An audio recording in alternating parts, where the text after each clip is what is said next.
Durante a transmissão do SBT do programa João Silvestre, o apresentador João Silvestre anuncia que após a transmissão do programa, irá ocorrer um anúncio de significância nacional. Silvestre continuaria a relembrar a todos os telespectadores sobre a transmissão especial nas próximas 7 noites e 7 dias, até mesmo dizendo que este seria o momento mais importante e sem precedentes na história brasileira. Uma semana após a primeira fala sobre tal evento, João lembrou os telespectadores da transmissão especial mais uma vez, pedindo-lhes para que prestassem atenção mais tarde naquela noite para uma prévia do que seria um futuro brilhante para o povo brasileiro. Devido à alta expectativa criada ao longo da semana, mais de 50 milhões de brasileiros se reuniram em frente às televisões. Pessoas se reuniam em suas casas e em estabelecimentos, esperando o fim do show Maravilha e o início da transmissão especial. Com o anúncio iminente de João Silvestre, o país se entregava à especulação. Cada teoria, um reflexo da ansiedade e da curiosidade coletiva que iam de declarações de revolução ou até mesmo a existência de vida extraterrestre. Assim que o programa do Show Maravilha terminou, uma tela preta com uma contagem regressiva de 10 segundos começou com o título República Santos. O medo correu pelas ruas, com pessoas dizendo que República Santos era um codinome para uma nova revolução no Brasil. Entretanto, assim que a contagem regressiva terminou, todos os medos foram substituídos por lágrimas de alegria e uma excitação não vista desde a redemocratização.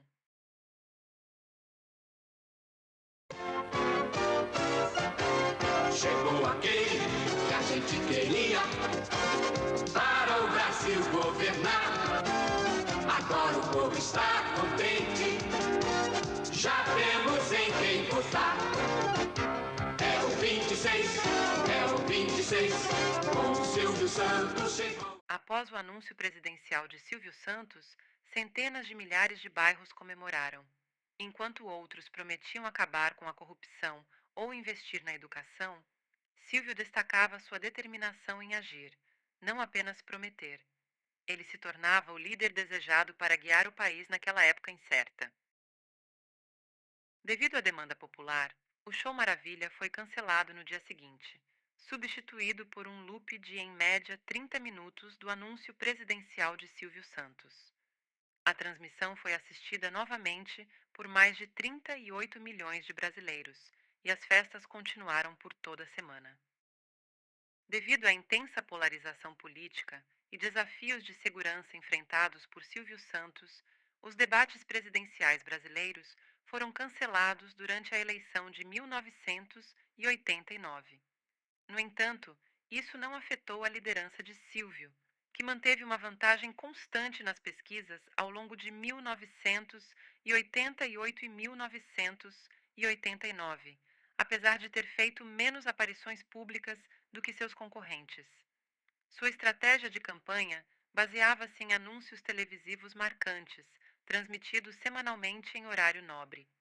Esses anúncios se tornaram tão influentes que muitos os comparavam a uma série de TV, e a audiência semanal rivalizava com os programas mais populares da época.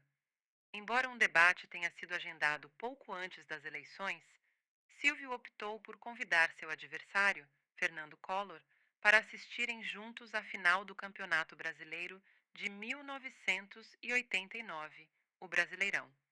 Passaram o dia assistindo à partida e compartilhando momentos de descontração, demonstrando um gesto de união em meio à competição política acirrada.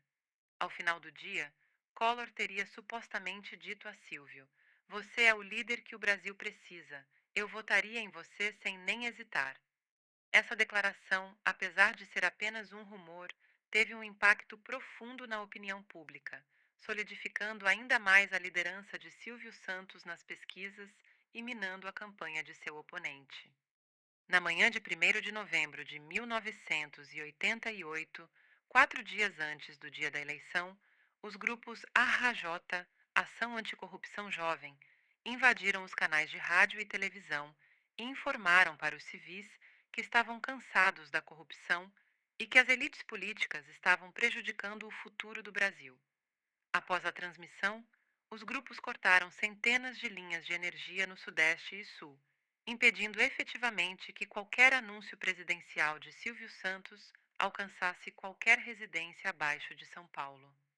Silvio rapidamente soube do incidente e, apesar do risco de um atentado, voou para o sul e começou rapidamente a trabalhar com eletricistas locais para reparar as linhas de energia danificadas.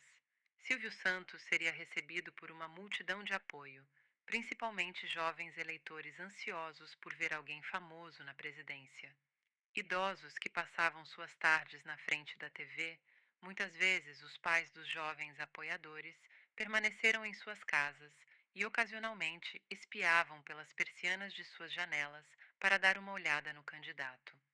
Embora Silvio não soubesse naquele momento, grupos AHJ no Sul haviam perpetuado a ideia de que ele era o diabo disfarçado, citando sua boa aparência e seu amor pelo samba como sinais claros do mal.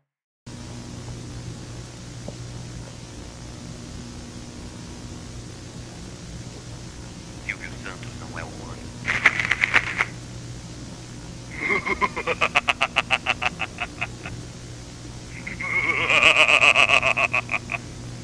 Os conservadores do Sudeste e Sul seriam o único grupo demográfico que não se deixaria abater pela sua campanha.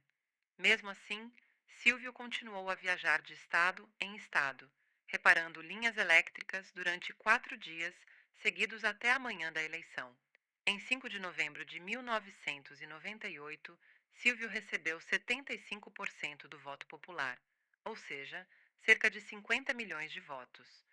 Collor parabenizou Silvio num telefonema na manhã seguinte, mas Silvio recusou-se a reconhecer a vitória e perguntou se iria se interessar em jantar com ele naquela noite, procurando fechar negócios. Em 20 de janeiro de 1990, Silvio fez o seu discurso de tomada de posse no Palácio do Planalto.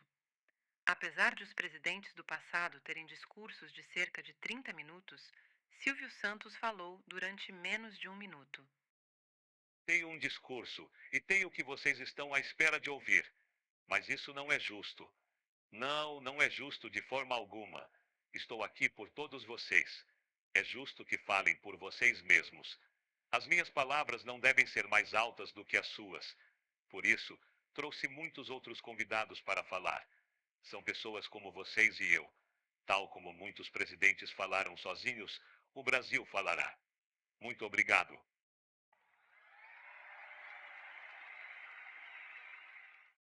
Silvio Santos apresentou muitos grupos ao microfone, incluindo ativistas dos direitos civis e famílias de comunidades indígenas brasileiras. Líderes sindicais também tiveram espaço para falar, trazendo suas demandas e preocupações para o novo governo. O presidente Silvio concluiu a cerimônia de posse com uma breve apresentação contendo diversos gêneros musicais, incluindo Mamonas Assassinas, Rapa, Cássia Eller e outros artistas, refletindo a diversidade cultural do Brasil. Silvio também passou a competir com seus oponentes políticos nas subsequentes cerimônias de posse presidenciais em corridas no Autódromo José Carlos Passe, chegando até mesmo a chamar o famoso Ayrton Senna para uma corrida. Rumores diziam que, enquanto estavam juntos, Ayrton teria dito a Silvio: "O presidente que eu jamais poderia ser." Mesmo sendo apenas um rumor, foi de grande impacto para a popularidade da presidência de Silvio. Aqueles que não concordavam com o presidente eleito celebravam, em vez disso, o Dia da Democracia Silvio e protestavam assistindo ao anúncio de Silvio Santos em vez do discurso oficial. Num pronunciamento transmitido pela televisão, o presidente Silvio Santos planejou informar os brasileiros sobre seus primeiros 2 meses no cargo. No entanto, 6 segundos após o início da transmissão, o áudio foi cortado e permaneceu ausente durante o resto do discurso. Embora os grupos AHJ tenham reivindicado a responsabilidade e se tenham orgulhado da sabotagem, muitos cidadãos afirmaram que isso beneficiou o presidente. A transmissão silenciosa realçou as expressões faciais sinceras e a disposição animada do presidente Silvio, em oposição às personalidades severas e rígidas das administrações anteriores. Os telespectadores orgulhavam-se de ver um homem no auge no cargo mais importante do país. Ironicamente, a popularidade do presidente Silvio Santos cresceu após a dificuldade técnica durante a transmissão. O diretor Guel Arraes chegou a chamar a transmissão de a maior obra de cinema mudo já feita.